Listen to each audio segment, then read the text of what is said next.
Morning everyone, welcome. Today we are doing dive mod. I think it's just called dive mod. Well, we'll see actually. I'm going to open up the panel here. We're still in the Elon Riverlands. Now the reason I'm in the Elon Riverlands is because I actually think I'm close to finishing this whole thing. The original achievement I wanted to go for was this, Flowers for Jinor, which is like find some kid. I'm not sure the full details. I'll figure that out as I go forward. You don't have to spoil, guys. Part of the fun of the series is figuring this stuff out on the day. So anyway, that's something I'm thinking of. This is just find teleporters, which I almost did today. But then this is like one of the races, which people don't really do anymore. So it's basically a free achievement as well. Skimmer search I think will take a while and it actually has a mastery point on it. But then dive master is what we're going to do today, and flame seeker prophecies is this whole thing we'll work on over time. But yeah, Elon River dive master, you'll see I've actually already got two, the skim shallow core cove point and the overlooking Palawa Joko's Grace. So we're just looking for the southern Vulture Drifts Spire. So Vulture Drifts I know of as the Guild Wars 1 map. I don't think it was a mission. I think it was just a map. But I don't remember exactly where. I don't remember where. The only Crystal Desert map that I'm 100% confident I know where it is the Salt Flats.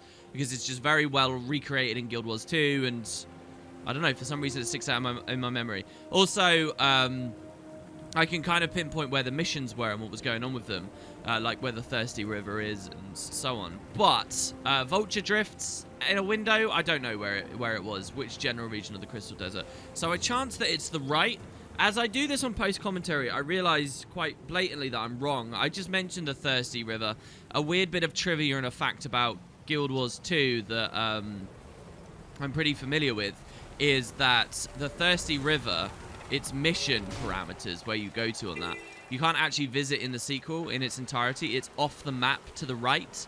So I kind of knew that. And so we're kind of going near the Thirsty River right now. Anyway, the place I was wondering if it was the Vulture Drifts was not. It's the Whispering Grottos. So anyway, you unfog these such enormous lengths of map in Path of Fire that I know I'm not going to have to look for very long. Trying a waypoint, but as always, when you're on the world map and you try and waypoint, you get attacked by something, which puts you in combat. So here I'm actually holding the skimmer down, the spacebar, just so that I'm evading, just so I can go on the map and return to where the whole video began, which was here at Olishar's. Now I'm going to go in this direction, and you'll see immediately this is the Vulture Drift. So I was actually pretty goddamn close pretty quickly. So our objective here is to find a pair of goggles somewhere high up that will allow us to jump off into some body of water. I wasn't really thinking about the body of water right now, but I see this spire, so I climb it.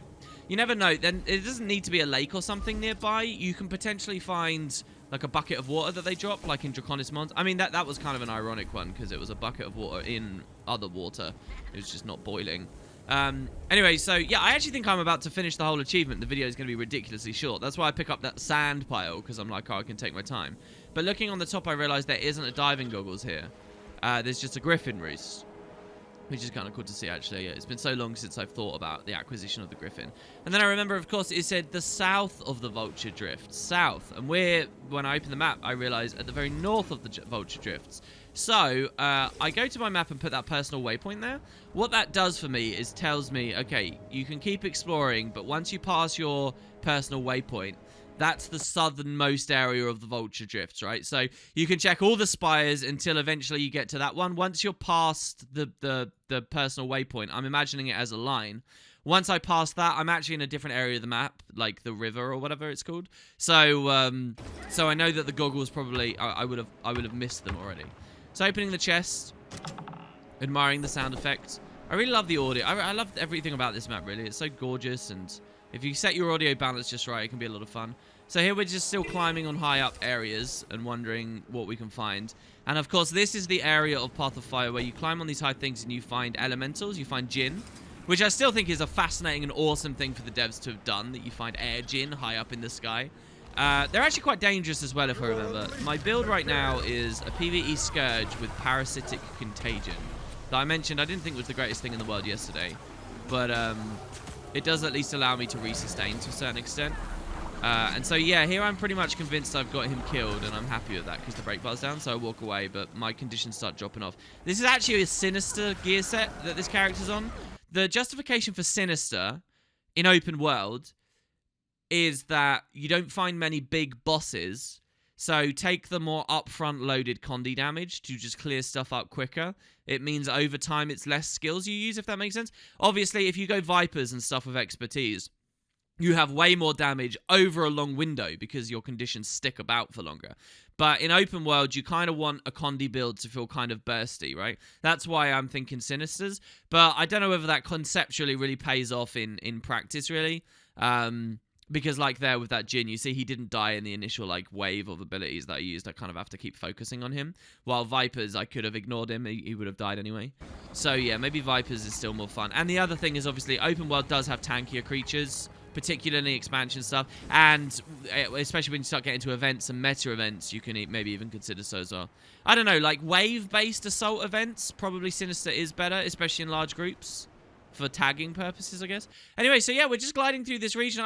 Look at how beautiful this area is, man. It's such a cool area of the expansion.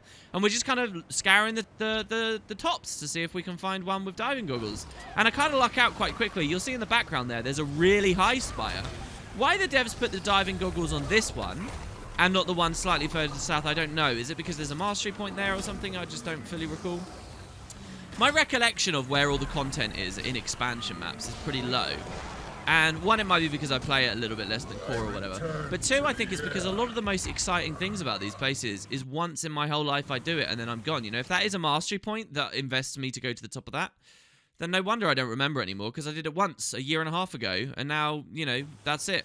While, you know, a lot more of the core design had us doing it on multiple characters. Anyway, so yeah, we pick up the diving goggles. We put on our bathing suit. This character's actually themed after water. And look at how pristine the waters look down there, honestly, the color of them.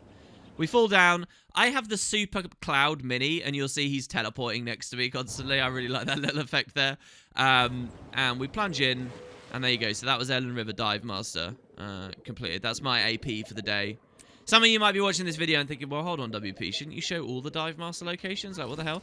Well, not really. This video series is not intended to be a guide for achievements. Like, oh, I'm going to teach you how to do an achievement every day. That's like so oversaturated, and a video is never going to be better than the wiki. The wiki's incredible for that stuff. You can just find that information straight away. This is more of a personal kind of journey thing, and a log of the achievements as I get them. So, yeah, anyway, there you go. And also, if you guys really like this series and it goes on for a long period of time, you'll find there's way fewer achievements that I have like 50% progress already completed before the video comes out, if that makes sense. You'll see like the whole progression anyway. But yeah, so there you go, guys. Dive Master for today. Tomorrow I'll probably be back in the Elon Riverlands because there's so many juicy, easy things to get, and I love this map, so I'll see you soon.